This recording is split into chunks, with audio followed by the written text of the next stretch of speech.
I like the way they taste. Really? They don't have like a very... We are definitely polar opposites. I think that's what makes us best friends. Kelly and Samantha, friends for almost 20 years, sharing laughs, sharing memories, and sharing something else. When I was 13, I got pregnant. 17. Kelly at 13 was nearing the end of her second trimester and told her doctor she wanted an abortion. She recommended that we go see Dr. George Tiller in Wichita, Kansas, because he was the best at performing late-term abortions. Samantha was just starting her second trimester and had taken a month to learn about her options. I actually went to a couple counseling sessions at Planned Parenthood prior to, making the decision and going and having the actual abortion. 2 abortions, 2 very different reactions. I still have nightmares. I still have flashbacks. I still might be driving down the street and have to pull over because I have uncontrollable crying bouts. I don't feel ashamed. I don't feel, like sad about it. I feel like I made the right decision for me. Samantha's now a nurse, and Kelly's active in the pro-life movement. But 14 years after her abortion, the slaying of a controversial abortion provider, George Tiller, in Kansas, in broad daylight. Kelly's doctor, George Tiller, would become a martyr to his profession. In May 2009, an anti-abortion extremist, Scott Roeder, assassinated Tiller on a Sunday morning while he attended church in Wichita. According to the National Abortion Federation, since the early 90s, abortion providers have been victim to about 5,000 acts of violence. From murder to burglary to arson. It makes me upset when people use those actions, like killing an abortionist or bombing an abortion facility. Then every other peaceful, prayerful, pro-life person has to carry that weight with them. Abortion providers are becoming harder to find. Nationwide, the number of providers has been decreasing over the last 20 years. In 1988, there were about 2,600 providers, and in 2008, about 1,800. Of these, a very small percentage will provide abortion during the later weeks of gestation. Dr. Leroy Carhart is one of these providers, and he was also a close friend of Dr. Tiller. He stays in hotels while in Maryland. It's only a few idiot radicals that want to kill us, and I can't let that get in the way of doing what I believe in. A fire destroyed Carhart's Nebraska farm in 1991. It burnt every structure on the farm except the one building we were tearing down. It just totally leveled everything.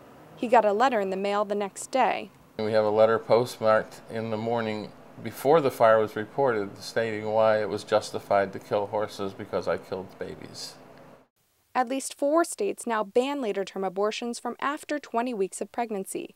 Carhart still has a clinic in Nebraska, but had to move out of state to offer later-term abortions. In December 2010, he set up an office in Germantown, Maryland, offering services 3 days a week, and a right the Supreme Court has ruled constitutional. I think they're more impeded upon right now than they ever have been, and they're in greater peril right now than they ever have been. Only 11 states have no restrictions on abortion, but 39 others do, with curbs like mandatory waiting periods, required ultrasounds, pre-counseling, insurance coverage restrictions, and clinic regulations. The state of Maryland only requires that the parents of minors are notified. Since Carhart's arrival in Maryland, anti-abortion activists have been busy. Michael Martelli organized a coalition of pro-life organizations. Within a week of finding out where Carhart was going to be coming into Maryland, we had a press conference and a prayer vigil outside of the facility. Calling themselves 40 Days for Life, they held a prayer vigil outside the business complex of Carhart's clinic from 6 in the morning until 11 at night, every day for 40 days. We're here, just peacefully to let, Germantown know that we're here praying for an end to abortion. And Maryland Coalition for Life just opened what it calls a resource and referral center across the parking lot from Carhart's clinic. Cindy Webb, a mother of 3 biological, 2 adopted, and 2 foster children, manages the office. Primarily, we are a referral service, and we are here to make sure women know all their options. Lindsay Creekmore is a nurse who worked with Dr. Tiller before he was killed. She's been working with Dr. Carhart in Nebraska for the last 2 years and travels with him to Maryland, staying in hotels.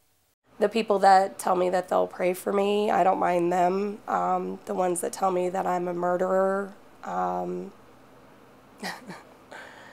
And they say this while they're holding a cross and they're judging me, and I have absolutely no respect for them. Kira Bogman is a social worker who used to work for the National Abortion Federation. She now works for Carhartt.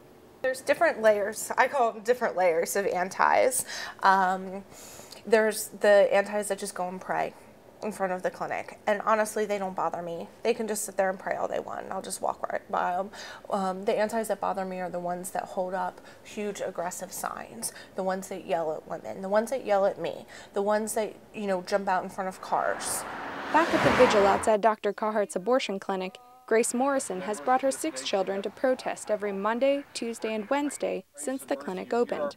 On Monday mornings, there are some graphic signs, and what it does is it sort of pricks the conscience of the community.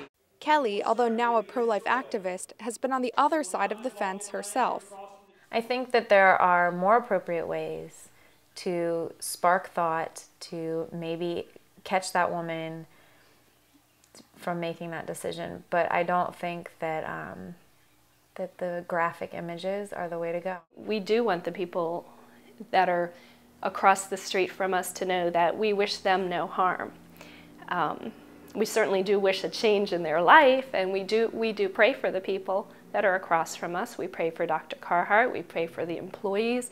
I think that they may feel that they're religious, but I think they exhibit the absolute disgrace of what organized religion can do. They are not religious groups, they're terrorists. I do feel abortion is a murder. It's a murder of an unborn child, a beating heart that starts at 18 days. Murderers, terrorists, Our friendship collage. or friends. I know where she stands, she knows where I stand, and it's just accepted. But beliefs that are so strongly held will also likely continue to clash, and the abortion debate will intensify in the courts, in state houses, and on the streets as the fight for and against the right to an abortion in America continues.